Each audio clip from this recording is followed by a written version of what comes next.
Hello everyone, आज हम बात करने जा रहे हैं थैलेसीमिया के बारे में। ठीक है, तो सबसे पहले इंट्रोडक्शन देखेंगे। तो इंट्रोडक्शन में क्या है कि जो टर्म थैलेसीमिया है वो डराइव्ड हुआ है एक ग्रीक वर्ड से, जिसमें थैलास का मतलब सी होता है, हीमा का मतलब ब्लड होता है। ठीक है, इंसिडेंट रेट की बात करते हैं तो लगभग 4.4 आउट ऑफ अगर 10,000 लाइव बर्थ हो रहे हैं वर्ल्ड वाइड, तो 4.4 बच्चों के होने के चांसेस होते हैं। ठीक है, बात कर लेते हैं डेफिनेशन की। तो थैलेसीमिया क्या है?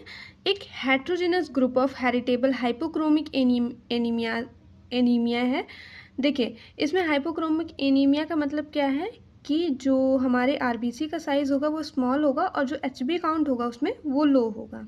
ठीक है, जिसमें कि क्या होता है, एब्सेंट या डिक्रीज सिंथेसिस होती है एक, ठीक है, एक हीमोग्लोबिन चेन, मतलब जो चेन होती है, ग्लोबिन चेन होती है हीमोग्लोबिन की, आपको पता होगा एक अल्फा चेन होती है, बीटा चेन होती है। ठीक है, तो इनका एब्सेंस या डिक्रीज सिंथेसिस होती है किसी एक चेन की, तो हीमोग्लोबिन भी जो बनेगा वो एबनॉर्मल बनेगा। ठीक है, वो ठीक से नहीं बनेगा, तो उसी को हम बोलते हैं थैलेसीमिया। ठीक है, थैलेसीमिया क्या है? एक heterogeneous group of heritable hypochromic anaemia से, म्यूचुअली हेरिटेबल होता है ये, जिसमें क्या होता है, ग्लोबिन चेन का सिंथेसिस नहीं होता है, एक ग्लोबिन चेन का एब्सेंस या डिक्रीज सिंथेसिस होता है, और ये लीड करता है हमारे थैलेसीमिया को। ठीक है, तो आपने ये ध्यान रखना है, हीमोग्लोबिन में दो चेन होती हैं, एक अल्फा चेन और एक बीटा चेन। ठीक है, और इन दोनों में अगर इफेक्ट आ रहा है, एब्सेंट हो रही है, डिक्रीज सिंथेसिस हो रही है इन चेन्स की या किसी एक चेन की, तो क्या हो जाएगा? थैलेसीमिया हो जाएगा। अब देखो आप, अब टाइप्स ऑफ थैलेसीमिया की बात कर लेते हैं। तो अल्फा थैलेसीमिया है और बीटा थैलेसीमिया है। तो अल्फा थैलेसीमिया क्या है? इसमें अल्फा चेन जो होगा वो डिक्रीज्ड या एब्सेंट होगा, तो अल्फा थैलेसीमिया बोलेंगे। हीमोग्लोबिन में अगर अल्फा चेन डिक्रीज या एब्सेंट होता है तो उसको अल्फा थैलेसीमिया बोलते हैं। और बात कर लेते हैं बीटा थैलेसीमिया की। तो अगर बीटा चेन जो हमारा हीमोग्लोबिन का होगा वो एब्सेंट या डिक्रीज होता है तो उसको बीटा थैलेसीमिया बोलते हैं। ठीक है, जो बीटा थैलेसीमिया हमारी होती है वो तीन तरह की होती है। पहला होता है हमारा थैलेसीमिया मेजर, इसको कूलेज एनीमिया के नाम से, मेडिटेरियन एनीमिया के नाम से भी जानते हैं। और सेकंड जो होता है वो हमारा थैलेसीमिया इंटरमीडिया होता है, और सी जो होता है वो थैलेसीमिया माइनर होता है, या इसको बीटा थैलेसीमिया कैरियर या बीटा थैलेसीमिया ट्रेट या फिर हेट्रोजाइगस बीटा थैलेसीमिया के नाम से भी जानते हैं। ठीक है, बात कर लेते हैं कॉजेज़ की। तो अगर म्यूटेशन हुआ है जो कि उस डीएनए वाले पार्ट में जो कि हीमोग्लोबिन बनाने के लिए रिस्पॉन्सिबल है, तो ये हो सकता है। एबनॉर्मल हीमोग्लोबिन की सिंथेसिस हुई है तो ये हो सकता है। कोई फैमिली फैक्टर है तो भी ये प्रॉब्लम हो सकती है, फैमिली में किसी को है तो। रिस्क फैक्टर क्या होते हैं, तो रिस्क ग्रुप क्या होते हैं, तो वाइडली डिस्ट्रीब्यूटेड मेडिटेरेनियन बेसिन के पास जो होते हैं, जैसे मिडिल ईस्ट वाला रीजन, साउथ ईस्ट एशिया वाला रीजन और अफ्रीका वाले रीजन को में जो बच्चे रहते हैं उनको होने के ज़्यादा चांसेस होते हैं थैलेसीमिया। फिर आप देखो साइन एंड सिम्टम्स की बात कर लेते हैं। तो क्या दिखा रहे हैं? प्रोग्रेसिव पैलोरी, यानी कि पीलापन आएगा धीरे धीरे, मतलब बच्चे की बॉडी में पीलापन देखने के लिए मिलेगा और धीरे धीरे ये बढ़ता जाएगा।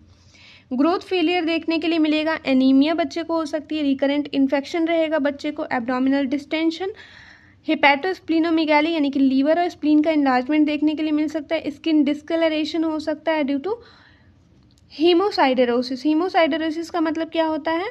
जिसमें कंपोजिशन होता है, कैनलाइजेशन, जहाँ पे बहुत सारे आयरन होते हैं,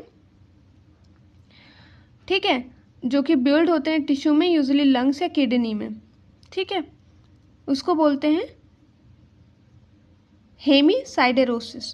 पैलोर होगा और इक्टेरस यानी कि येलो पिगमेंटेशन ऑफ स्किन देखने के लिए मिलेगी बच्चे के अंदर। हीमोलाइटिक फेसेस यानी कि चाइल्ड मंक फेस देखने के लिए मिलेगा। ठीक है, ये स्पेसिफिक है तो आपने याद रखना है।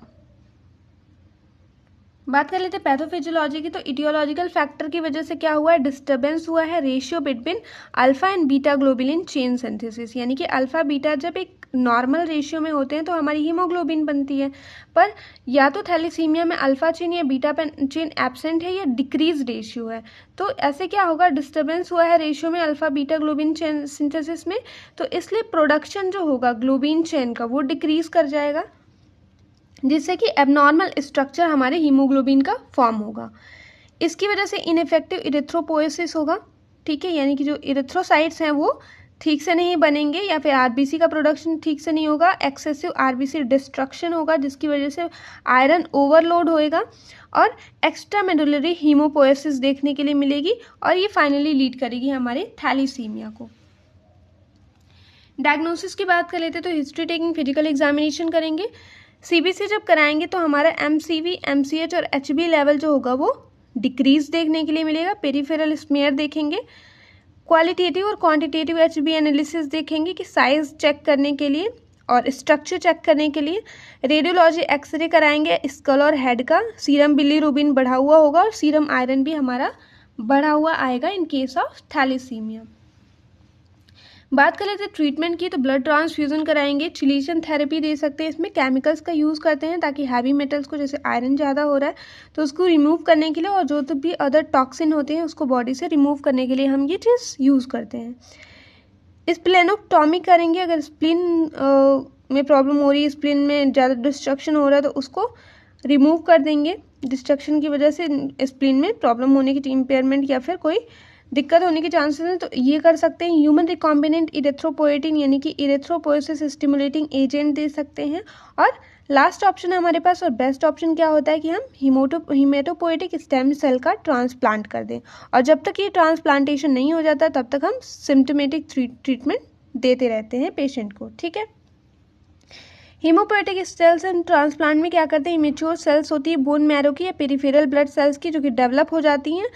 All type of blood cell जैसे आरबीसी, डब्ल्यूबीसी, प्लेटलेट्स में उनको हम ट्रांसप्लांट कर देते हैं, राइट। तो आई होप सो कि डिजीज़ कंडीशन क्लियर हो गई होगी। कोई चीज़ नहीं समझ में आई तो डेफिनेटली आप कमेंट सेक्शन में मेंशन कर सकते हैं। Thanks for watching.